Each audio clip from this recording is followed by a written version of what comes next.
So this trip was going to be Storm's first ever time staying in a bothy. But before we could even think about rolling out the sleeping bags and living it wild for the next couple of days, we had to get there first. Come back home, the Ohio me. Oh, it's been so long, me oh my oh me. So take me back, take me back.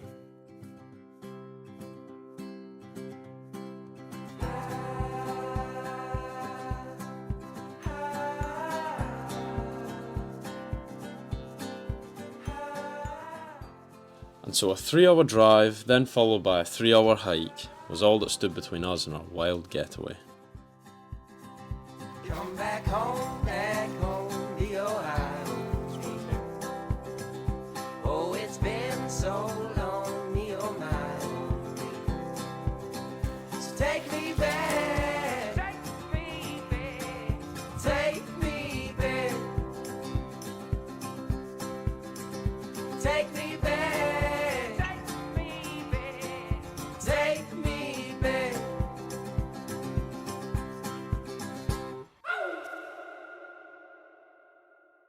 So, this was going to be our home for the next 2 nights.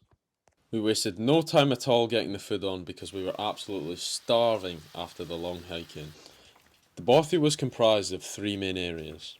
On the right as you walked in, there was the kitchen. It had a nice prep area just at the window, and a dining table where you could dig into your delicious creation that was your dinner.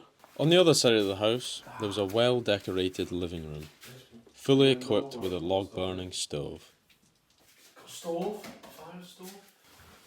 And then upstairs in the attic was the sleeping area, with enough beds to sleep 4.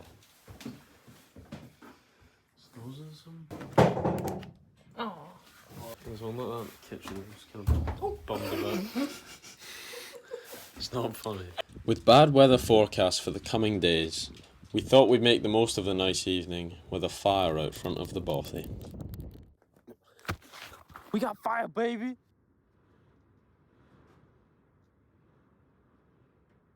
What interests most people about Peanmeanach was when and why it was left abandoned. Peanmeanach was the name of the township that surrounds the area that the bothy now sits in. It was one of 6 townships on the Ardnish Peninsula. For thousands of years people had lived here on Ardnish, but by the mid-1940s all the townships had been left abandoned. The reason for this is most likely a combination of factors, such as lack of work, poor living conditions, or crop failure. The building that became the bothy was originally constructed in the early 1900s and served as a house for the local schoolmistress. As for the rest of the people that lived in Peanmeanach, the vast majority of them would have been farmers or fishermen, their lives completely dependent on the land. This meant they were incredibly resourceful people, but would also point to the fragility of this way of life. The serene evening felt like a distant memory, as we woke to the loud rattles of the roof in the wind.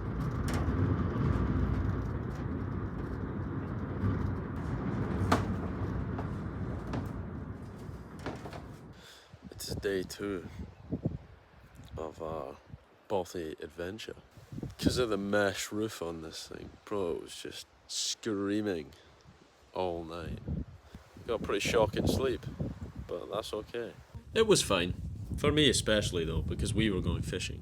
I somehow managed to convince Storm that going fishing before the weather turned bad today was going to be a good idea. Did it prove to be? Well, that's up for debate. This ruin that you see here was the old school, as marked on the 1900 OS map. It was peaceful here standing in front of the school, but I knew looking out to sea that the onshore wind was going to make casting pretty difficult. This is going to be fishing session number 1. Got a lovely background behind me. As you can see though, it's quite windy, so I've just huddled out the wind just now. Where I'm fishing is just around the corner. It's going to make casting quite difficult, and it's going to make filming, especially the audio, even harder. I'll try and get video, but you're not going to hear anything. So I would like to fish way around there. It's quite far, and I don't think Storms would be pleased trekking all the way around there. We'll think about it, but for now we're going to stick it out here. As I hop round the corner, I found this tiny bed of mussels. They're so cool, I just love them. While Storm was admiring the ticks she'd collected on her way there, I was busy battling the elements and losing. Whether it was weed or wind, I was struggling, but I did manage to get a couple small pollock. They're lovely little fish. I mean, just look at the colours on them. Let me take a camera picture. Come on. Being the master negotiator that I am, I somehow managed to convince Storm that going round the coast for better fishing grounds was yet another good idea. The weather started to pick up, and not in a good way, as you can see. I think it's fair to say the morale took a bit of a hit. But anyway, we made it to Slocht, which was the most western township on Ardnish. It was the first to be abandoned, which is understandable due to its remoteness. It is probable that the very earliest dwellings in Ardnish utilised the natural features such as the large cave here at Slocht, as it would have provided protection from the elements without the need for any construction. Although the name Loch nan Uav was probably a later Gaelic name, it translates as Loch of the Caves, which may well be a hangover from these earliest dwellings. So I was finally fishing in deeper water, but due to the large swell, any fish that I did hook into just dive bombed straight for the kelp at my feet, and I lost quite a few nice sized fish. I think it's safe to say this wasn't the highlight of our trip, and our mood wasn't made any better by the fact that we hadn't eaten that morning. Storm, how do you feel? I think Storm was especially delighted to see the sight of a dry bothy in the soaking wet rain. Thank goodness. We took our boots off and wrung our socks out and got the fire on as soon as possible. I'm trying to roast it. As we sat huddled round the fire, some nicer weather decided to roll our way.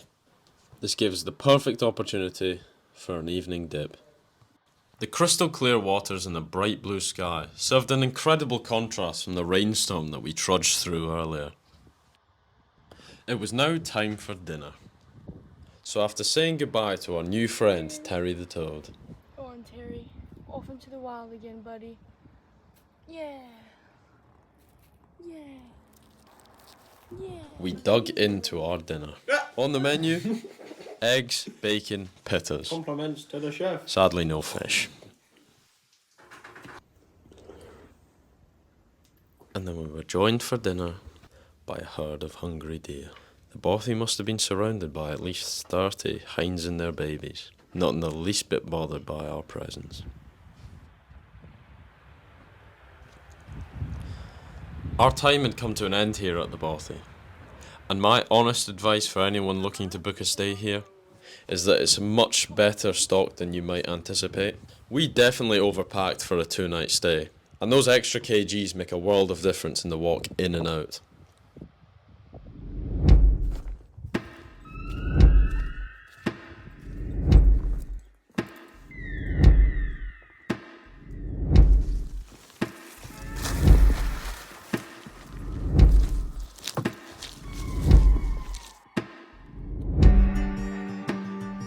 We gave trout fishing a go in the lochs on the way past, but you'd win no prizes for guessing the outcome of that one.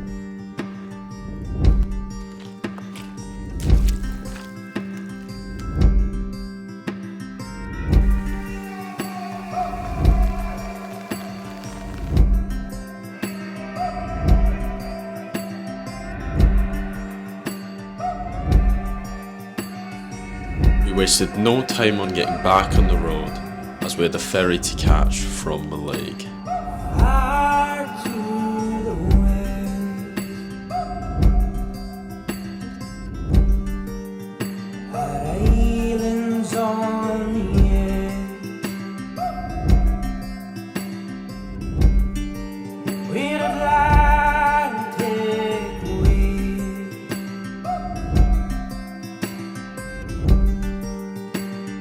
cool and sweet.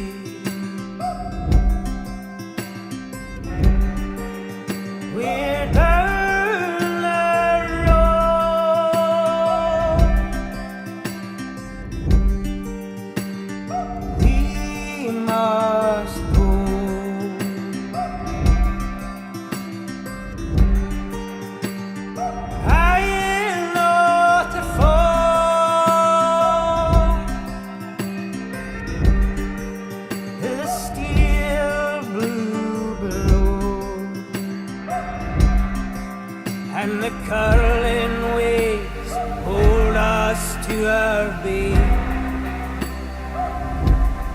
We are stuck on the main, some on board a rail, running low on cotton barley oats, and there'll be no boats for a while.